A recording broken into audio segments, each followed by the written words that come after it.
Welcome to the Slop Farm. Enjoy the video. You begin by confirming your carrier supports Esim and your current plan can be converted. This prevents mid-process rejection. Next, backup contacts and important settings so you can restore quickly if needed.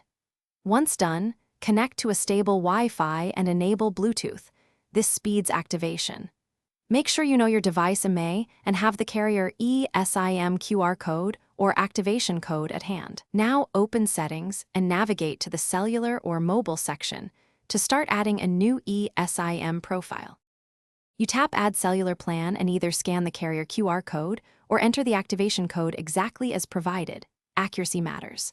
After the profile downloads, assign clear labels, primary, secondary, or work, so you control voice, SMS, and data routing.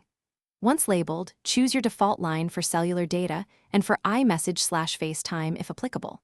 To migrate your number, select the source SIM line and follow the carrier verification prompts. This may include an SMS code or carrier app confirmation, which finalizes the transfer. You finalize by restarting the device to ensure the Esim profile binds correctly.